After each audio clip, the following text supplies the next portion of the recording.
Assalamualaikum warahmatullahi wabarakatuh. Waalaikumsalam warahmatullahi wabarakatuh. Alhamdulillah, wassalatu wassalamu ala rasulillah wa ala alihi wa sahbihi wa mawalah. Asyhadu an la ilaha illallah wa la syarika lah, wa asyhadu anna Muhammadan abduhu wa rasuluhu la nabiyya ba'da, amma ba'du. Rabbi shrah li sadri wa yassir li amri wahlul 'uqdatam min lisani yafqahu qawli. Rabbi zidni ilma warzuqni fahma bi rahmatika ya arhamar rahimin.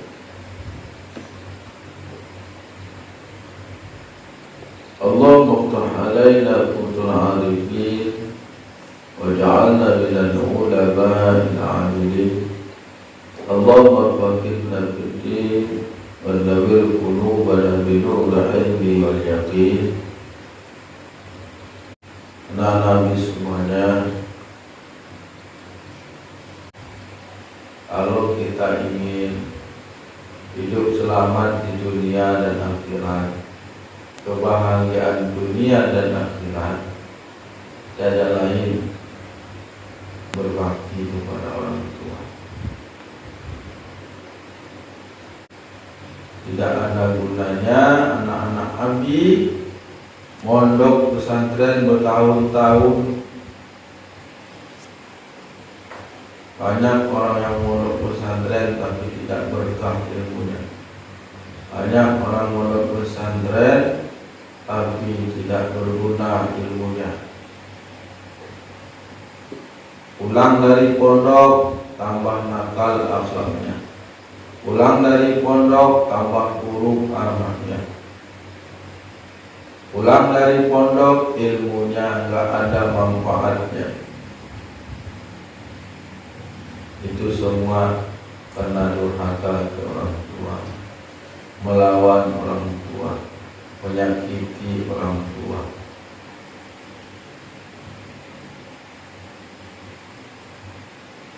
Tidak ada ibadah yang paling baik kecuali ibadah kita berbakti pada orang tua, membahagiakan orang tua, berbuat baik kepada orang tua. Dalam Al-Quran surah An-Nisa ayat 36 Allah Subhanahu wa taala berfirman, A'udzubillahi minasyaitonir rajim, wa'budullaha wa la tusyriku bihi syai'an wa bil walidaini ihsana, dan sembahlah Allah dan janganlah kamu menyekutunya dengan sesuatu apapun. Kalau kita sudah menyembah Allah, perintah Allah sudah kita laksanakan, sholat sudah kita laksanakan, maka kata Allah, ibadah yang baik wa bil walidaini ihsana, berbakti kepada orang tua.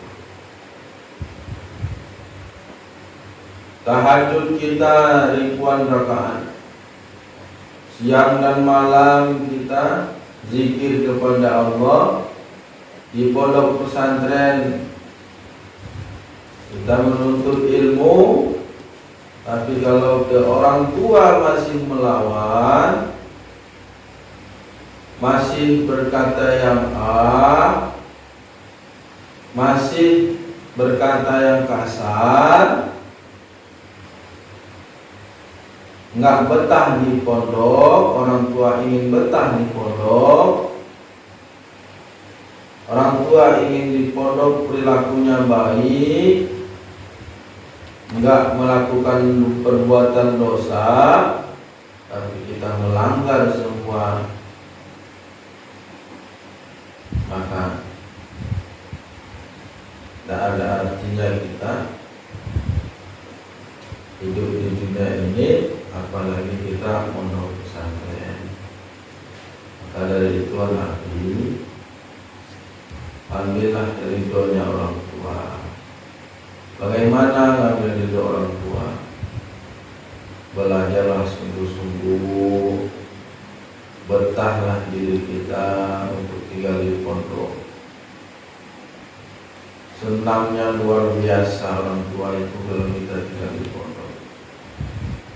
Apalagi kita sudah di pondok, bisa hafal ini, bisa doa ini, ya Allah, itu sungguh orang tua. Tak ada lagi yang berharap kepada kita. Orang tua berharap kita itu jadi orang yang kaya tapi nggak sholat. Orang tua nggak harap dari kita itu orang yang punya pangkat tinggi tapi nggak berbakti kepada orang tua. Orang tua nggak mengharap dari kita itu punya apapun kemewahan di dunia ini, tapi dia nggak sholat, tapi dia nggak berbakti, percuma punya anak durhaka kepada orang tuanya. Tapi kalau kita punya anak soleh walaupun nggak kaya, punya anak tidak punya apa-apa tapi dia taat, berbakti kepada orang tua, taat kepada orang tua, lebih cinta orang tua daripada anak yang kaya, punya kedudukan tinggi, tapi tidak beribadah, tidak melakukan ketaatan kepada Allah. Maka bahagiakan orang tua kita, betah-betahlah di pondok, jangan berbuat maksiat, jangan kita menyakiti guru. Kalau kita menyakiti guru, sama kita menyakiti orang tua kita. Kalau kita melawan guru, sama kita melawan orang tua kita. Begitu sebaliknya. Kalau kita menyakiti orang tua, sama kita menyakiti guru. Kalau kita melawan orang tua, sama melawan guru. Jadi sama guru berbakti, seorang tua nggak berbakti, percuma, nggak akan berkah hidupnya. Sama guru baik, tapi sama orang tua nggak baik, sama.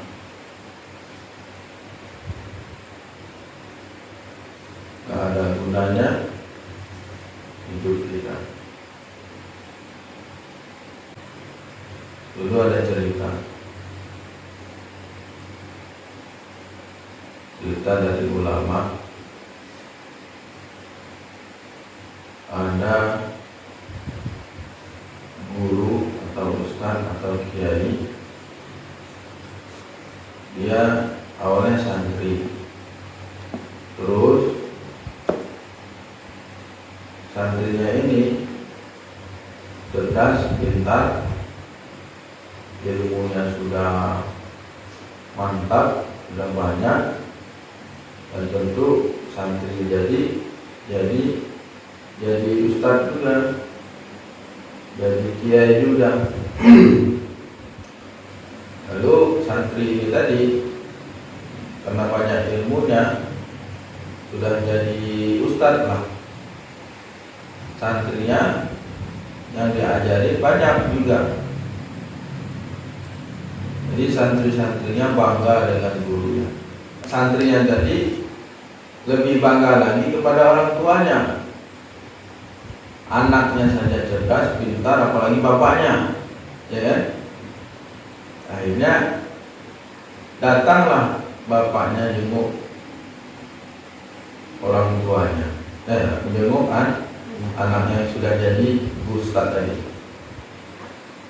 Datang sampai di pondok, tiba-tiba sholat berjamaah. Sholat berjamaah, dan santri-santri sudah ngumpul, senang. Pasti orang tuanya ini lebih hebat lagi daripada anaknya. Sampai di pondok, sholat berjamaah, kemudian sholat sunnah.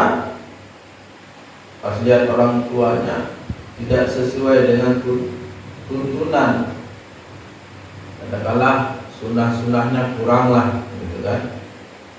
Jadi bertanya-tanya itu santrinya tadi.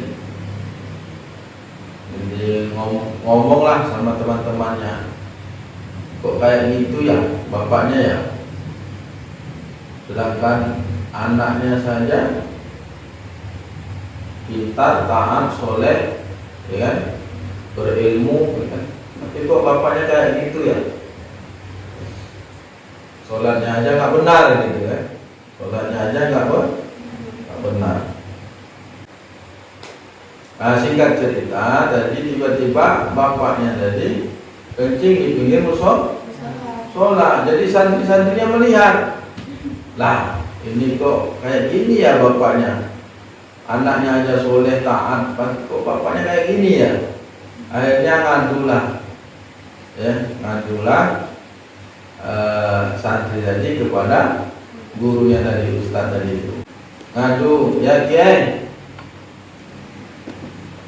kami ingin bertanya Kiai, kenapa ya Kiai, engkau guru kami, ibadahnya luar biasa, ilmunya luar biasa, tapi kok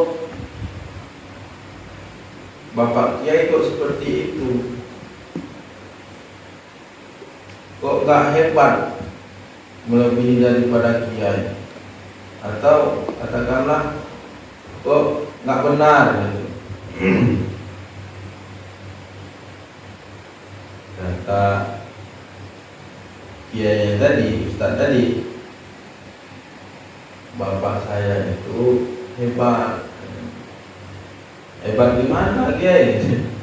Dia aja kencing sembarangan, sholatnya nggak benar. Hebat bapak saya tuh. Hebatnya kenapa? Bapak saya sudah menyuruh saya mondok, mendoakan saya sehingga anaknya jadi pintar, taat kayak saya. Ya kan? Hebat nggak bapaknya? Hebat kan? Yang nggak hebat bukan bapak saya, kata ustaznya tadi. Yang nggak hebat siapa? Kakek saya, katanya. Yang nggak hebat itu siapa? Kakek saya. Kenapa kakeknya nggak nyuruh anaknya mondok? Kenapa kakeknya nggak nyuruh anaknya soleh, ya kan? Nah, jadi ketawa itu santrinya. Iya juga ya, bapak saya hebat itu. Nah, anak Ali semuanya. Artinya apa? Bapaknya itu hebat, ya, telah menyuruh anaknya mondok. Ya, jangan anggap orang tua kita, kok orang tua kita nggak sholat, lalu kita contohin, orang tua saya nggak sholat, ya kan? Orang tua saya aja kayak gitu, jangan, ya. Begitulah. Walaupun orang tua kita nggak hebat, ibadah kurang, katakanlah nggak beribadah, ya, tapi orang tua kita sudah hebat memondokkan kita, ya, agar kita belajar di pondok pesantren, ya. Nah, jadikanlah contoh, ya, untuk orang tua kita. Insya Allah, kalau anaknya benar-benar di pondok pesantren, doakan selalu orang tuanya. Insya Allah akan berubah orang tua kita. Nasibnya, keberkahannya, hidupnya, ketaatannya akan dirubahkan oleh Allah. Tapi kalau kita masih mencontohi orang tua kita, gak betah di pondok, na'udzubillah. Sampai kapan kita bisa merubahkan orang tua kita? Sampai kapan kita memberikan keberkahan orang tua kita? Malah kita menjadi gak berkah. Kita jadi sesat, orang tua udah malah sesat, ya kan? Maka jadilah kita yang sebab orang tua kita menjadi taat kepada Allah. Jadilah anaknya yang hebat, agar orang tua kita menjadi hebat. Jangan kita seperti yang kakek tadi yang gak hebat, ya kan?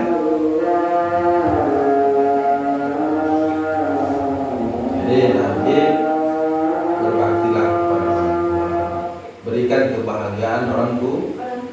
Bagaimana caranya? Betah-betahlah di pondok, belajar sungguh-sungguh. Biarlah sakit-sakit dahulu, ya. Biarlah sakit-sakit dahulu.